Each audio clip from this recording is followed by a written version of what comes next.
Pessoal, boa tarde, tudo bem? Boa tarde, Ananda, boa tarde, Isaura, boa tarde, Marina, Ana Paula, o pessoal já está entrando,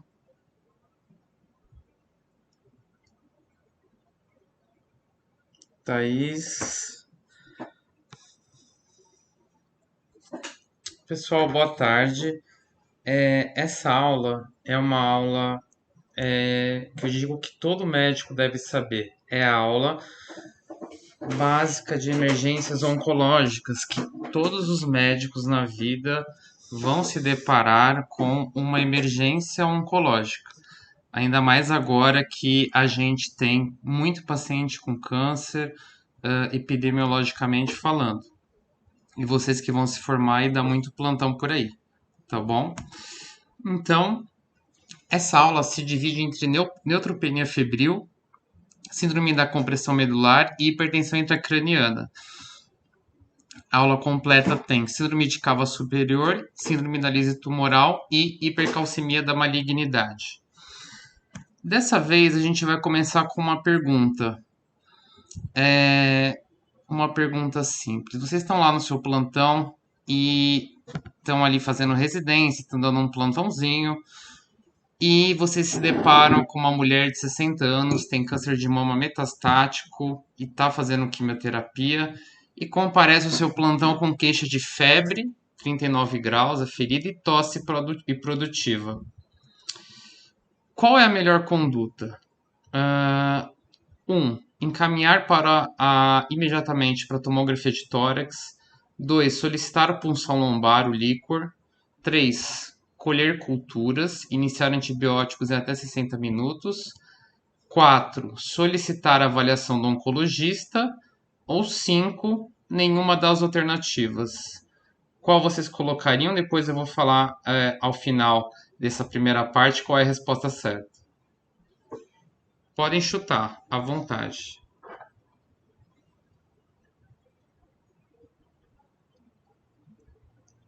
Ninguém quer chutar? Vamos lá. Ananda. 3, a Marina. Perfeito. Nicole. Boa tarde. Quem chuta? Quem dá mais? 3, 3. Alguém colocaria 1, a 2. Perfeito. Vamos lá. Vamos falar um pouquinho de neutropenia febril. Primeiro, lembrar da definição de febre. Febre, a temperatura é maior que 38 graus, maior ou igual a 38 graus, medida pelo menos em 2 episódios, 2 vezes, durando por pelo menos 1 hora cada uma, nas últimas 12 horas, tá? Não, ninguém hoje, salvo raras exceções, vê a temperatura pela cavidade oral. Mas então, a temperatura axilar é a temperatura maior que 38 graus, medida 2 vezes, com duração de pelo menos 1 hora nas últimas 12 horas. O que é neutropenia? Neutropenia é a contagem de neutrófilos menor que 500 ou menor que 1.000 com tendência à queda nos próximos 2 dias. Bem fácil, né? Neutropenia febril. Então, a gente imagina a junção desses dois conceitos. Desculpa o inglês, pessoal, mas uma coisa importante é quando a gente encontra um paciente com queixa de febre e realização de quimioterapia, a gente tem que pensar no foco infeccioso, mas a gente tem que imaginar que ele está com neutropenia febril. Então ele chega lá na sua emergência, geralmente não há sinais e sintomas clássicos. Então você às vezes não tem pistas de onde que vem essa febre, de onde vem essa infecção. Então você pede o quê? Primeiro você pede culturas de sangue, um a 2 pares de hemoculturas e cultura de urina. É importante lembrar que se o paciente tiver cultura de catéter, vocês devem colher sangue do catéter. Cultura de escarro também é importante e raio-x de tórax ou tomografia de tórax, dependendo do caso. Se tiver diarreia, é importante também colher cultura de fezes e também toxina de Clostridium.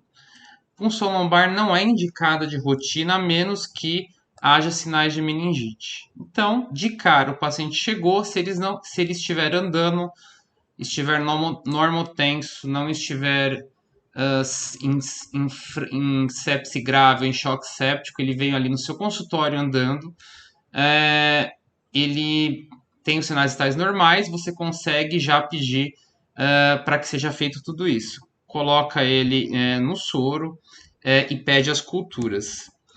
Você precisa saber onde é que está a infecção de cara? Não, não precisa saber, tá? Você não tem como adivinhar, às vezes, porque o paciente não tem muitos sintomas. O paciente que está imunodeprimido, ele não tem muitos sintomas exuberantes. Então, primeira coisa, você pega um acesso venoso, pede as culturas, colhe eletrólitos, não precisa esperar sair o resultado das culturas. Vê se ele precisa ir para uma UTI ou não. Isso você vai ter que usar os seus critérios de sepse, choque séptico, para ver se ele precisa ir para uma UTI, se ele está mal perfundido, se ele está hipotenso, etc. Não precisando ir para uma UTI, você já vai pensar em potenciais focos de infecção e já fez a primeira avaliação de cara deste paciente. Mas você vai parar por aí? Não. Eventualmente, esse paciente pode precisar de fluidos, pode estar hipotenso. Às vezes, vale a pena mandar para UTI se ele estiver com a pressão, se ele estiver hipotenso ou mal perfundido. Porém, se ele não estiver tão grave, você vai ter que iniciar um antibiótico. O ideal é que inicie um antibiótico empírico em até 1 hora. Então, isso salva a vida do paciente, diminui a mortalidade. Você precisa saber o foco infeccioso? Às vezes não dá para saber, você pode supor. Vamos supor que o paciente tem uma queixa de ardência para urinar. Você pode começar esse antibiótico empírico focando em uma infecção urinária. Você pode iniciar esse antibiótico empírico focando em uma pneumonia. Porém, se você não souber, você usa antibióticos de amplo espectro, que a gente chama, né? Isso se o paciente não. Desculpe, você entra com antibióticos de amplo espectro já ali na sua frente, na emergência. Então, quais são esses antibióticos? Piperacillina tazobactam ou cefepime. São antibióticos que cobrem gram-negativos, cobrem pseudomonas e também cobrem gram-positivos. Eventualmente, você pode, dependendo do caso, você já fez isso, você já iniciou antibiótico, já colheu culturas, já pediu os exames iniciais. Será que existem casos que você não precisa internar um paciente com neutropenia febril? Sim, existem casos que sim. Para isso, existe o score de MASC, que é um score que você vai avaliar os sinais de gravidade desse paciente. Se a somatória desse score for maior ou igual a 21, então esse paciente tem baixo risco de complicações. Você vai avaliar, claro, junto com o seu julgamento clínico e com o score de MASC, você vai avaliar, tratar esse paciente em casa, né? Dar alta para esse paciente, tratar esse paciente em casa com qual antibiótico? Ou antibiótico focado para um foco que você achou, ou você vai dar alta com antibiótico empírico, que é amoxicilina e clavulanato oral, por pelo menos 1 semana. Então, o critério de MESC serve para aquele paciente que está muito bem e que você pode até pensar em dar alta para casa depois que você fez tudo isso que eu falei.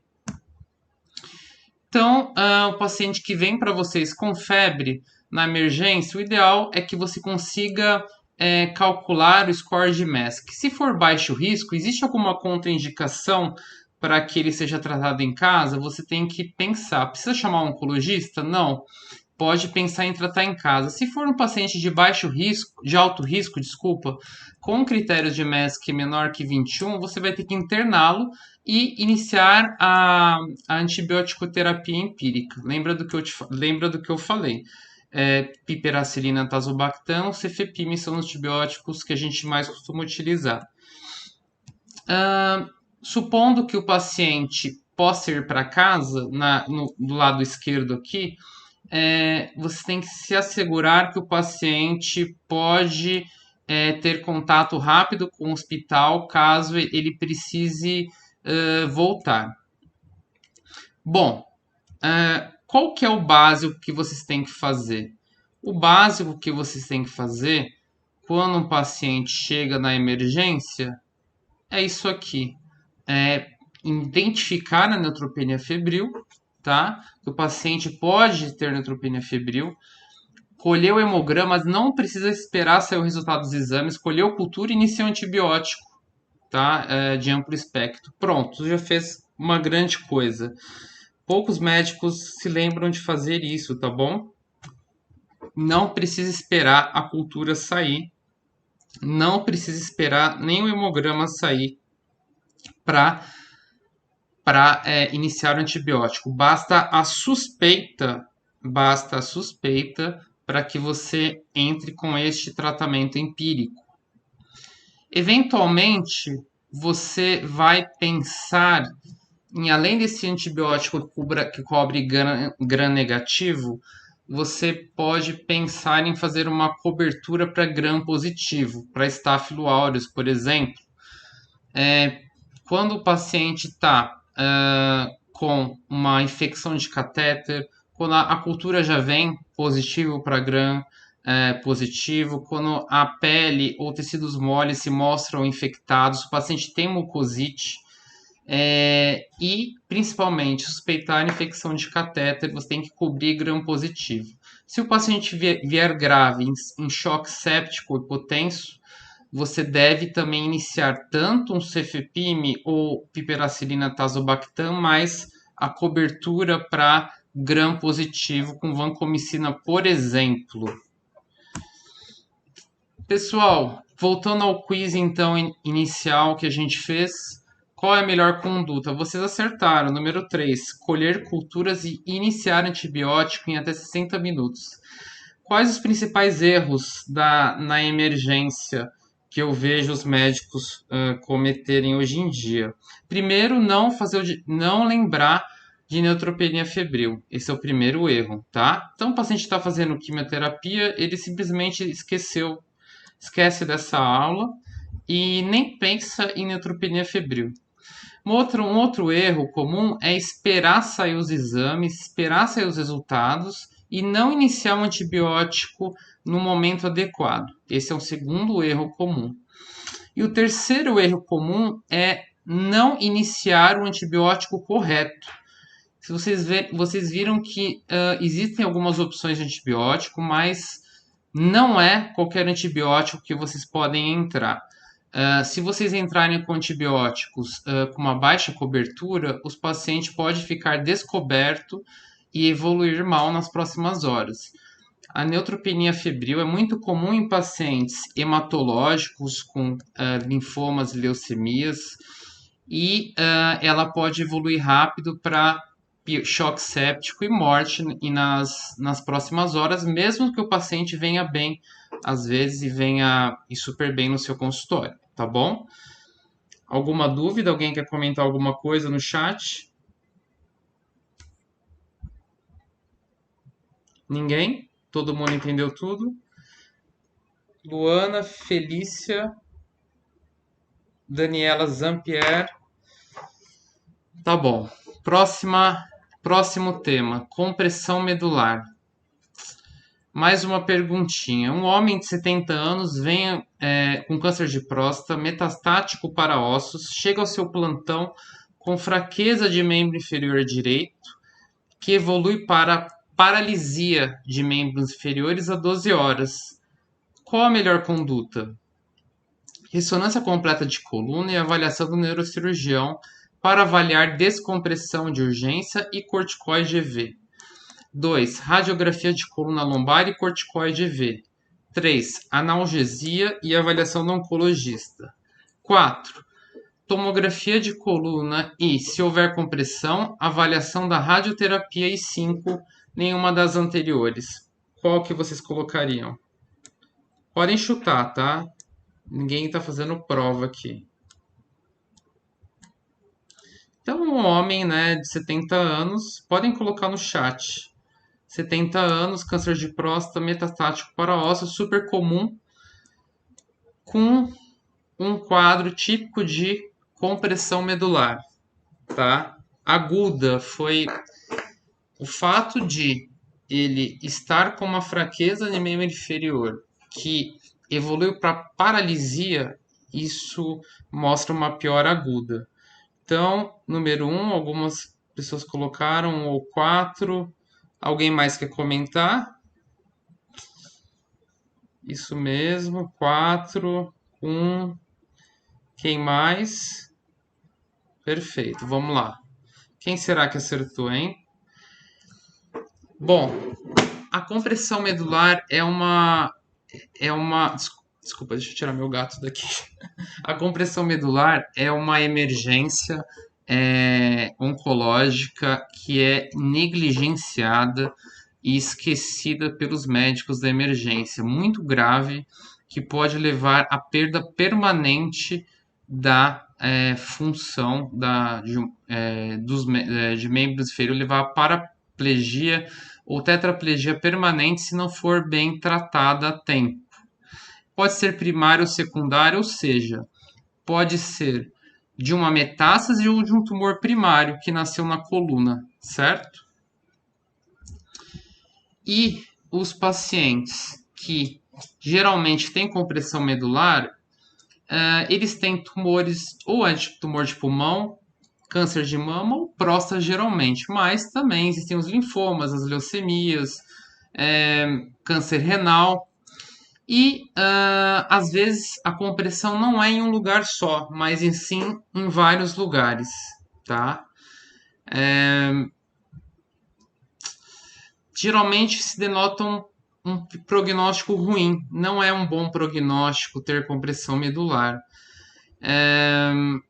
E às vezes os médicos se esquecem do tempo, da urgência destes sinais e sintomas, esse quadro clínico, para que façam um tratamento correto. Tempo é déficit, a gente tem que correr contra o tempo aqui.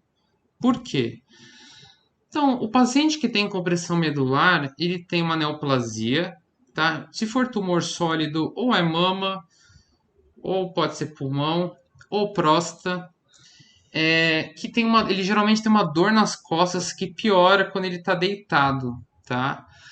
Geralmente é uma dor que irradia ou não para membros inferiores, e muitos deles, até 85%, têm fraqueza em um dos membros, membro inferior direito, esquerdo ou nos dois.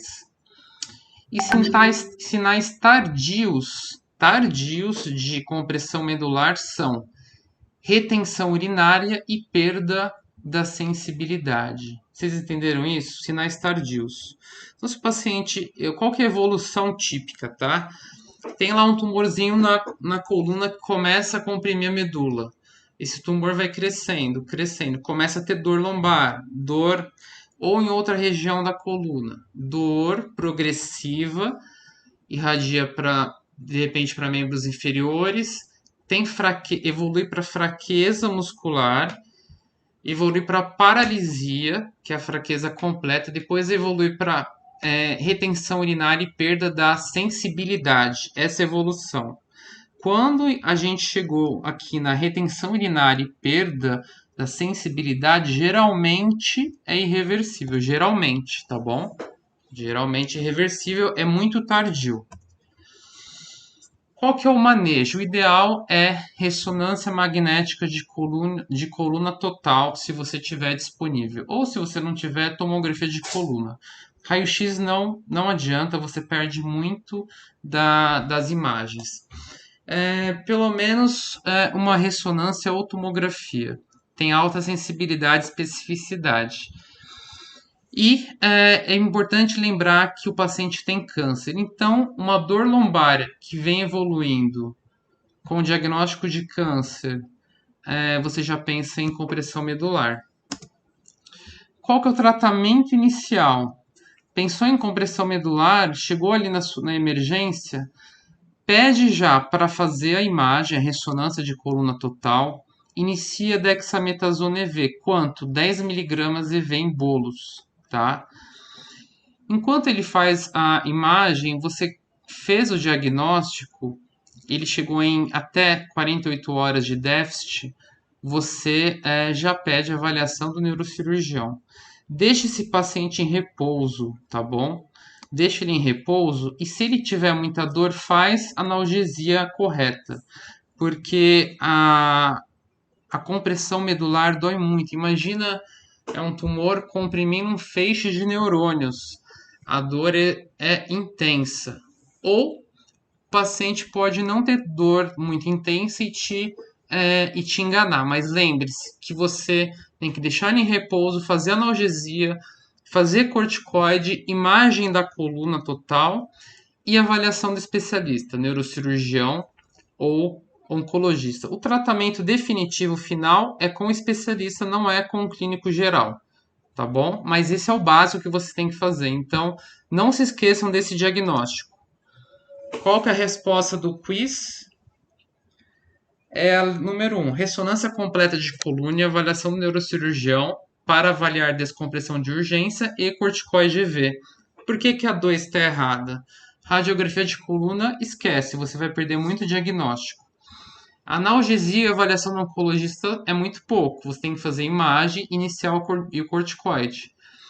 Tomografia de coluna, ok, se você não tem ressonância. E se houver compressão, avaliação da radioterapia, não é competência do médico clínico geral definir esse tratamento definitivo, porque você não sabe qual tumor que é mais radiosensível.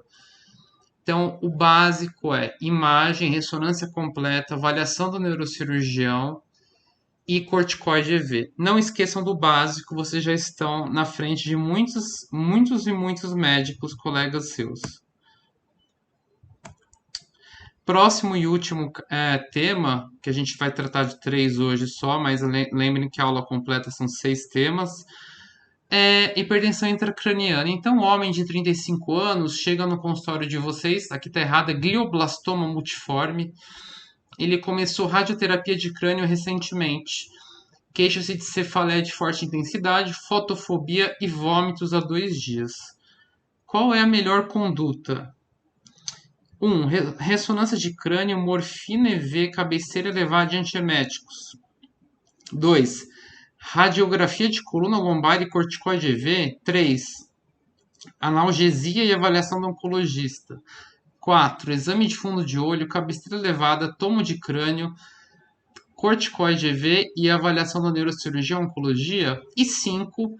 Controlar hipertensão para manter PA 12/8, tomografia de crânio, corticoide EV e avaliação da neurocirurgia. Quem chuta esta pergunta? Vamos lá. Essa é difícil, tá? Não é fácil. Vamos lá, Beatriz, Liz, Ana Paula.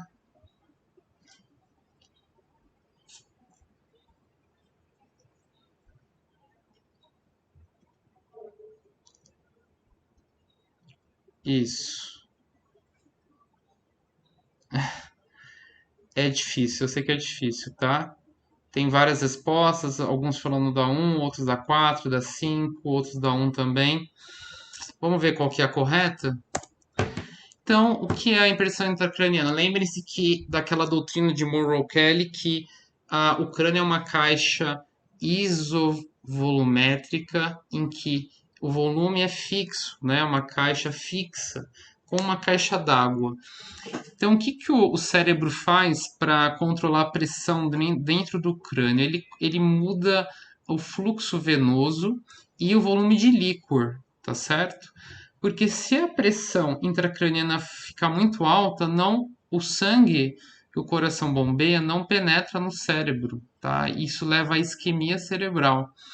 Então, esses mecanismos de compensação servem para sempre a pressão intracraniana ficar menor que a pressão sistêmica, a pressão arterial média sistêmica. Lembrando então um exemplo de uma caixa d'água em que o volume interno que vai mudar.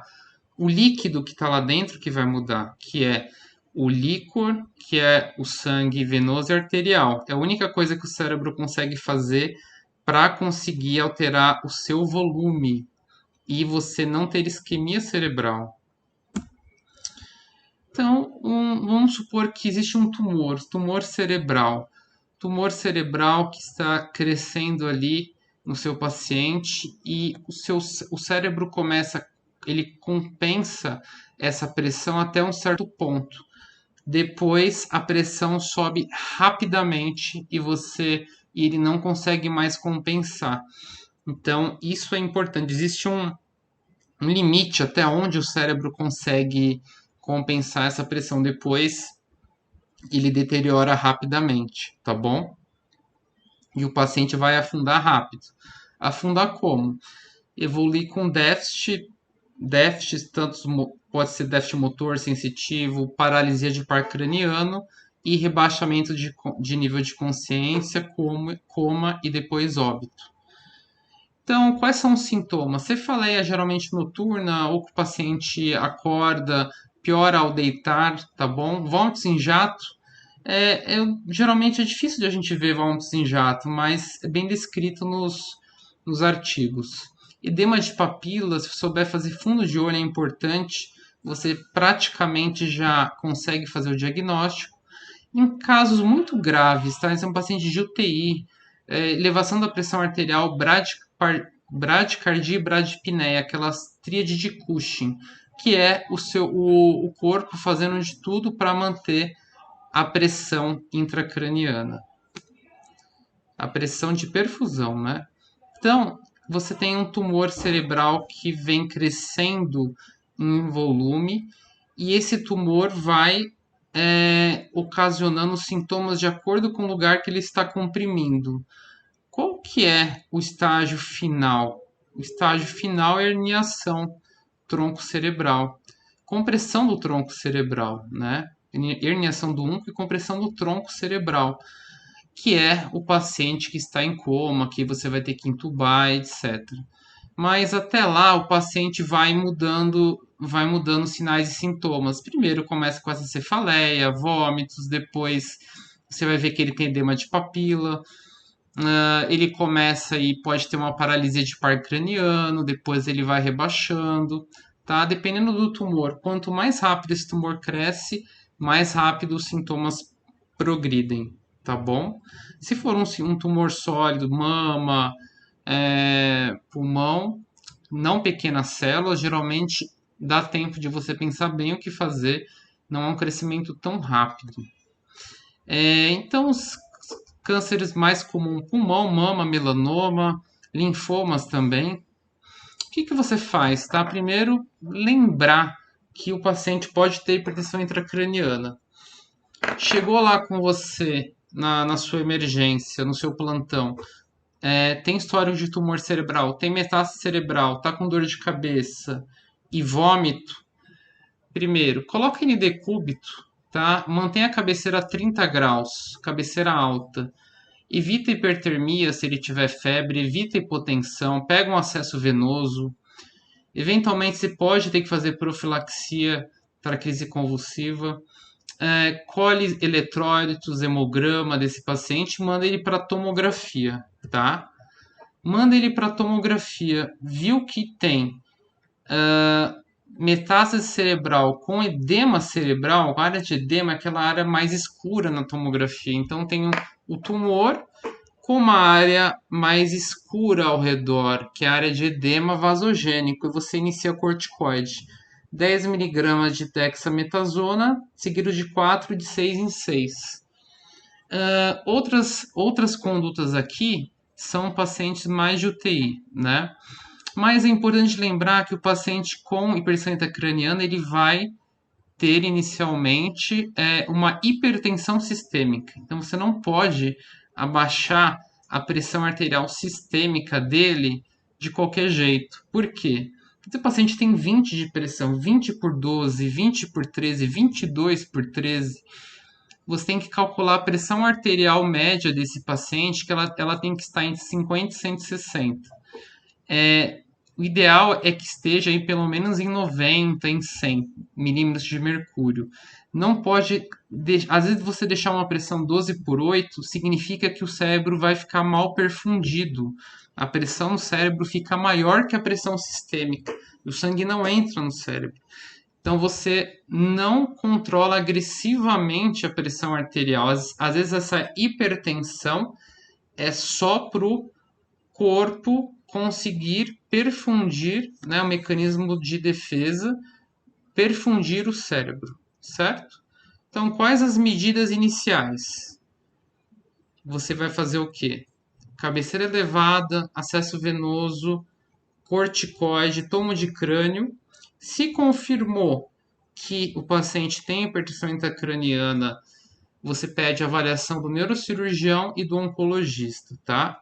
Se for por um tumor. Tudo bem?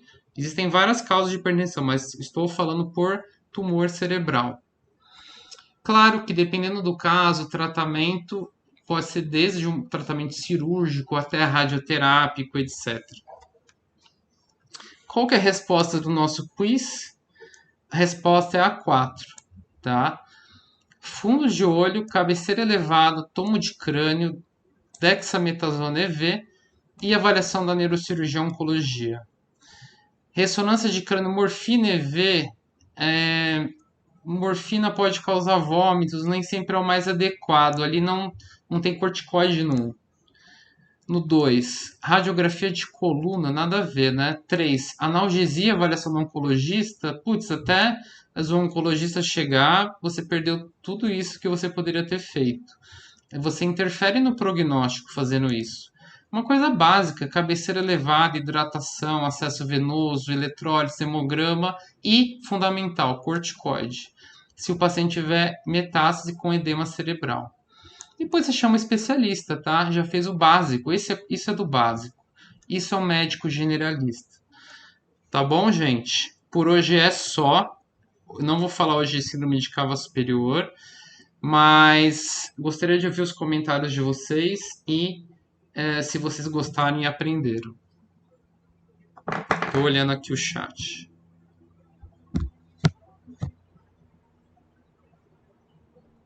Nicole, Isaura, Rafael, Daniela. Perfeito.